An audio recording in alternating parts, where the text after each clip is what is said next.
Hello, and welcome to Carleton University's video on top tips for success with your study permit application. This is a brief timeline of the important steps you will have to take over the next few months as you prepare to start at Carleton in September. If you are starting in January or May, the timeline will look a little different. If you have been given an offer, you must accept it by the date indicated on your letter of admission. However, you may want to accept it earlier so that you can receive your provincial attestation letter, or PAL, sooner so that you can begin your study permit application. Along the bottom of this slide, you will see that the study permit application is an ongoing process. You can become familiar with the application process and start collecting the required documents at any time.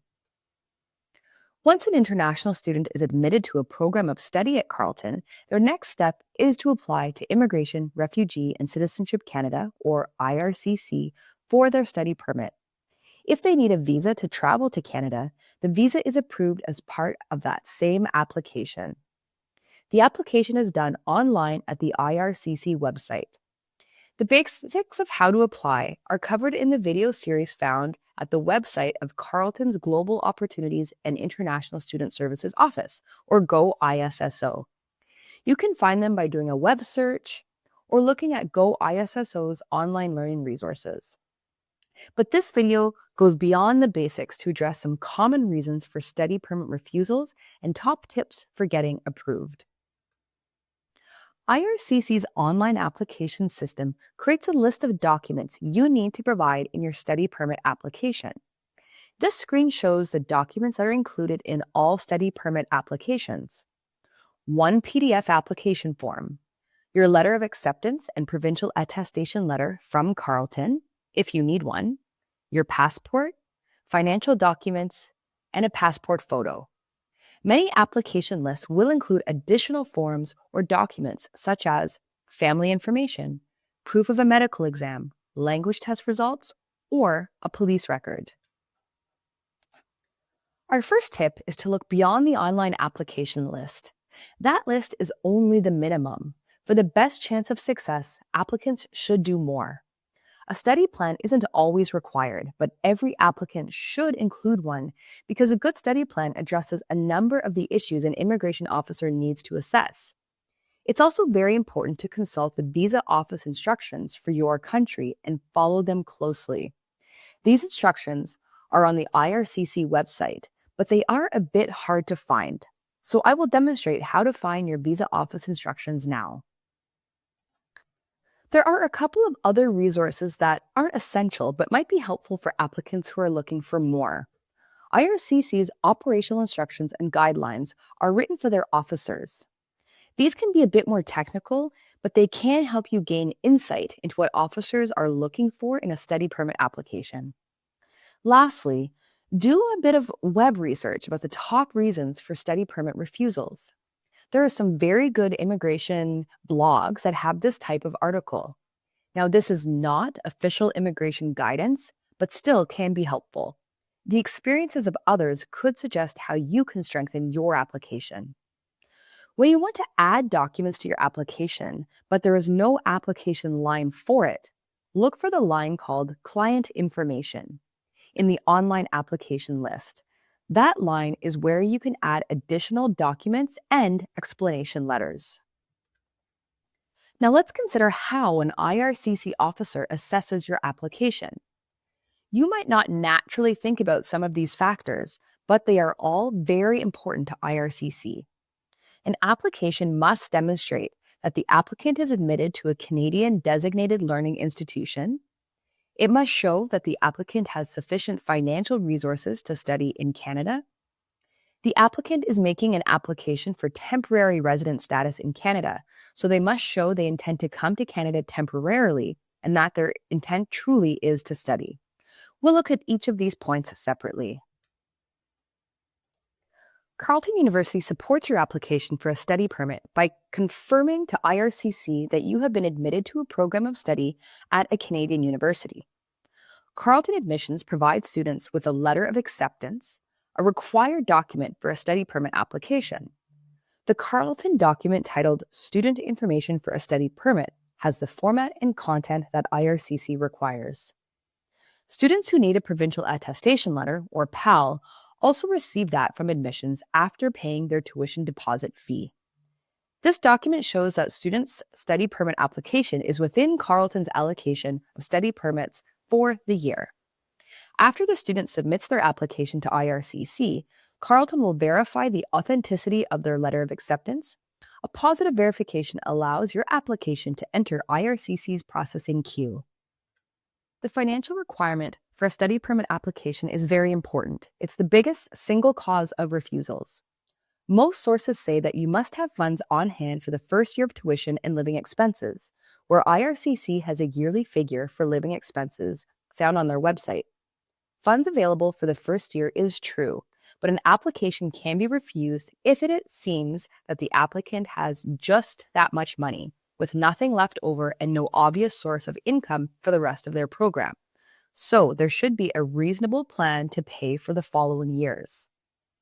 Study permit applications can be refused on financial grounds when applicants don't have enough money, but they are often refused for those who do have enough money but don't document it well.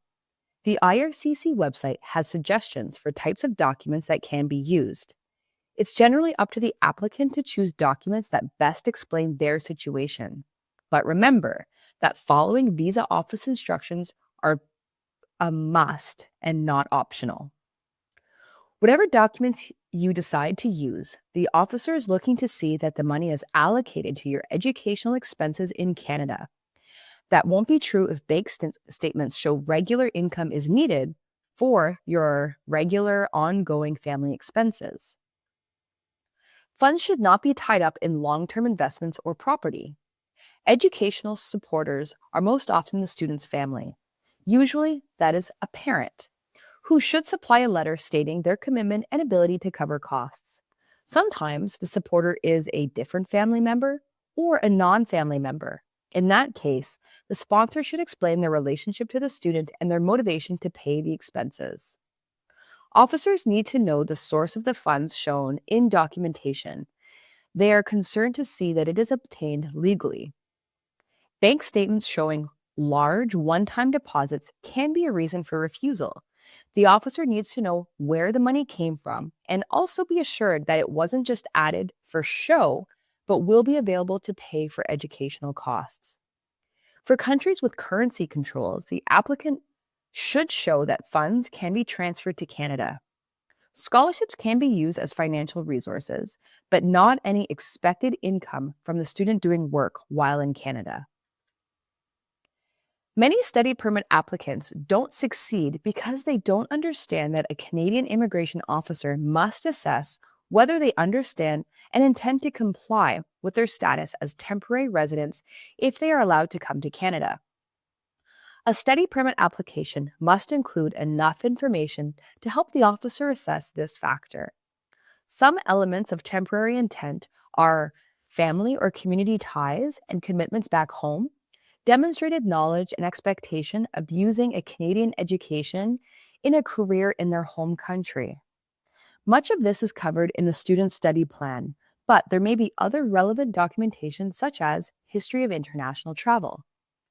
Students who are residing outside of their home country must address that in their application or risk refusal. The officer must know that you have somewhere you can go when you leave Canada after your temporary stay. Remember that you will be signing and attesting to the truth of everything in your application, so you must write sincerely and truthfully. Intent to study means you aren't coming to Canada to travel or visit, and you aren't coming mainly to work. It means that your choice of program makes sense in terms of your goals and why you want to study in Canada and at Carleton instead of anywhere else. Your intent to study is addressed in your study plan. A study permit application can be refused if you don't relate your program choice to your educational or career goals back in your home country, and if you don't address local educational options. If you have previously done higher level studies, does your choice of program make sense as a progression of studies? Also, remember that a good study plan is personal and specific. Please take some time to write it yourself using both your brain and your heart. Many study permit applications are delayed or refused because of poor documentation or because of delayed responses to IRCC's requests. Your documents should be appropriate to the needs of the officer. They should be current, and if they show a history, have no gaps. Review them critically as if you are seeing them for the first time, as the officer will be, and think about whether they will help the officer to make their assessment, now that you understand what they're looking for. Now let's move on to another common reason for refusals, what IRCC calls misrepresentation. Of course, you know that you must provide authentic, unaltered documents, and you must provide only truthful information throughout the application. But it's possible to misrepresent unintentionally if you are not careful. Someone may get lazy in looking up historical information about their travel or other personal history, or may be careless in providing inconsistent information. This is all misrepresentation. Sometimes it's not the applicant, but the representative who misrepresented them. It's all the same to IRCC. The application will be refused. If after following all of our tips, your study permit is refused, remember, it's not the end of the road. We encourage students to connect with an immigration advisor at Carleton's Go ISSO. They can provide guidance and help you understand the reasons for the refusal and support you in applying again. They can be reached via issa@carleton.ca, or you can visit their website at carleton.ca/go-ISSO. Now, good luck on your study permit application.